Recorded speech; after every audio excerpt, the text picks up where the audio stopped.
Comment ne pas gaspiller son temps et son énergie? Le temps et l'énergie ne font qu'un. Dans toute chose où on déplace notre temps, on y déplace notre énergie. Toute chose qui nécessite notre énergie nécessite notre temps. Et toutes ces deux notions sont limitées. Notre temps, chaque jour, est limité à 24 heures. En plus, on en dort plus ou moins 8, il nous en reste que 16. Notre énergie est elle aussi limitée. Limitée par fraction de temps, parce qu'en fonction des moments de la journée, on n'a pas la même quantité d'énergie disponible. Et également en fonction de combien de temps on a dormi, on n'a pas la même quantité d'énergie. Si on dort pas assez, on a plus de temps, mais moins d'énergie par unité de temps. Si on dort plus, on a moins de temps à utiliser, mais plus d'énergie par unité de temps. Donc pour ne pas gaspiller son temps et son énergie, il faut déjà trouver le bon ratio pour avoir de l'énergie suffisante pour utiliser chaque unité de temps. Cela est la première chose pour ne pas gaspiller ni son temps, ni son énergie. Parce que souviens-toi la dernière fois que tu allais en soirée, tu es couché à 4h du matin, tu t'es levé peut-être à 8h, tu avais beau avoir dormi que 4 heures, et donc du coup avoir 20 heures de disponible pour toi, et non pas 16. L'énergie que tu avais à ta disposition par unité de temps n'était pas la même que la dernière fois où tu avais dormi 8 heures. Et bien sûr, je ne te parle pas d'un lendemain de soirée. Donc ça, c'est la première chose qu'il faut mettre en place. Si tu ne veux pas gaspiller ton temps et ton énergie, c'est dormir un temps suffisant afin de pouvoir utiliser ce temps-là de la manière dont tu le souhaites. Secondement, pour ne pas gaspiller ni ton temps ni ton énergie, il faut que tu te préoccupes si ce que tu fais en termes d'action, qu'elle soit reliée à ton travail, reliée à ta vie personnelle, chaque action que tu entreprends, malgré que celle-ci puisse être négative, peut-être que tu n'apprécies pas ce que tu fais, la question n'est pas là. Alors idéalement, pour ne pas gaspiller son temps et son énergie, dans un monde idéal, ce serait que tu fasses uniquement ce que tu aimes. On va dire à 80%. Et 20% du temps, des choses que tu n'aimes pas qui sont nécessaires. Mais ne pas se préoccuper des 20%, même si tu vis cette vie idéale où 80% de ton temps tu fais quelque chose que tu aimes et que tu apprécies, du coup tu ne gaspilles pas ton temps ni ton énergie dans 80% du temps que tu peux utiliser, mais ces 20% là représentent toujours une partie de ta vie.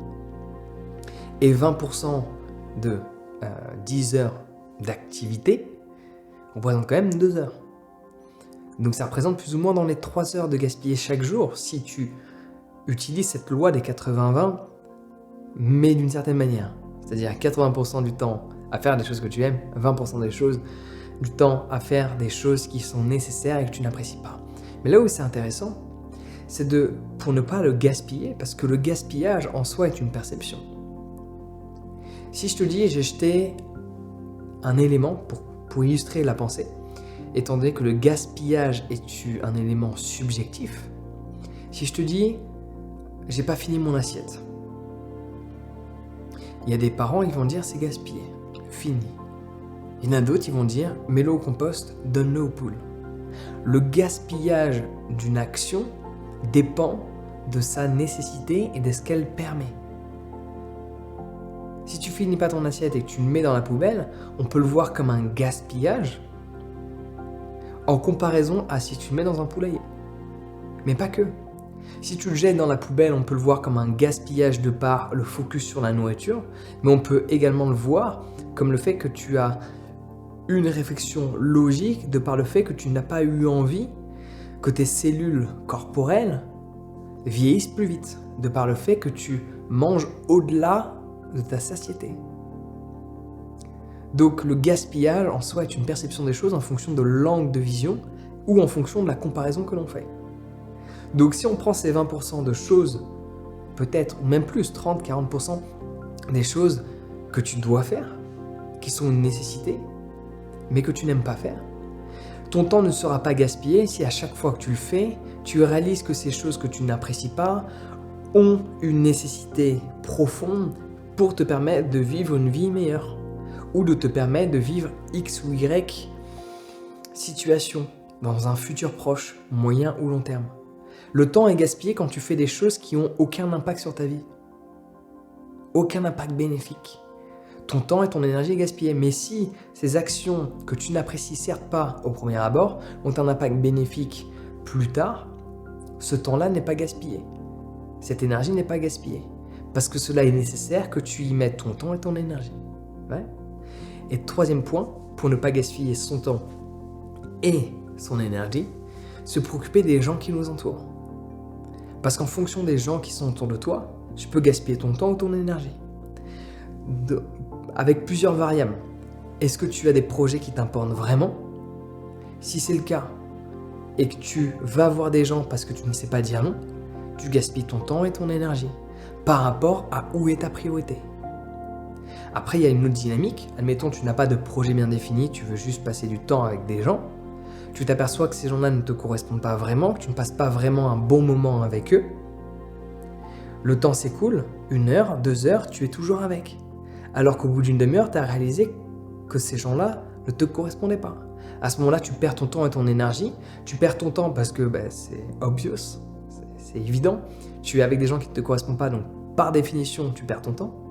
Mais pas que. Tu perds ton énergie parce qu'il y a ce truc au fond de toi qui a envie de partir, mais tu ne le fais pas. Tout comme également le 4e point, tu vas payer pour une action, aller au cinéma, aller à un événement. Celui-ci ne te correspond pas. Alors bien sûr, je parle des événements qui sont censés apporter de la joie, pas des événements qui sont censés apporter une transformation, parce que tout événement qui est censé t'apporter une transformation est censé te challenger. Et tu es censé forcément avoir des stades où tu as envie d'arrêter. Mais tu vas au-delà de cela, c'est ce qui te permet d'évoluer. Mais un événement tel que aller voir un film au cinéma, aller voir un concert, c'est pas pour t'élever personnellement. C'est pas pour te challenger, pour te transformer. C'est juste pour te divertir et t'apporter du plaisir. Et beaucoup de gens, de par le fait qu'ils vont voir un film, le film il dure 2 heures, au bout d'une demi-heure ils disent putain qu'est-ce qu'il est pourri, de par le fait qu'ils ont payé, il reste 1h30 en plus. Alors que tu pourrais avoir du coup gâché 30 minutes de ton temps et ton énergie par unité de temps, mais de par l'argent que tu as dépensé qui t'a coûté du temps et de l'énergie, tu préfères consommer jusqu'au bout. Sauf que dans cette dynamique-là, tu perds beaucoup plus de temps et d'énergie. Parce que l'argent est déjà perdu, la demi-heure est déjà perdue, par contre l'heure et demie restante est à gagner. Parce que tu peux l'utiliser différemment. Donc c'est comme cela que tu peux maximiser ton temps et ton énergie. Mais n'oublie pas que la notion de base, au-delà de tout ce qu'on vient de voir, quelle est l'énergie que tu possèdes par unité de temps. Et si tu ne dors pas assez, et que tu fais comme la plupart des gens, tu n'as jamais appris à dormir, et même si tu penses savoir dormir, bien dormir, tu ne dors probablement pas bien. Parce qu'il y a plein de choses que tu fais qui impactent ton sommeil, et tu n'as pas tes fonctions cognitives qui sont pleinement régénérées de par ton manque de phase REM.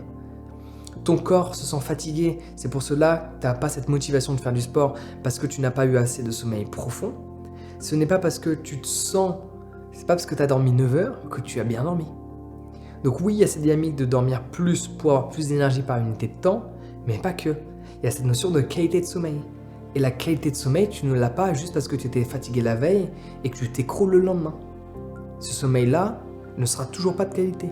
Le sommeil de qualité vient de par une régularité et des actions à faire et des actions à ne pas faire. Si tu veux en savoir plus, j'ai créé une formation où j'ai expérimenté tous les trucs sur le sujet pendant près de 3 ans. Je te partage le tout à un prix ultra accessible. Si tu veux apprendre à dormir et maximiser ton énergie de par le temps, le prix de cette formation va te faire gagner du temps et de l'énergie. Donc le lien est dans la description, tu peux aller checker ça tout de suite. Sur ce, prends soin de toi. Le tout est accessible en un clic et passe une excellente journée.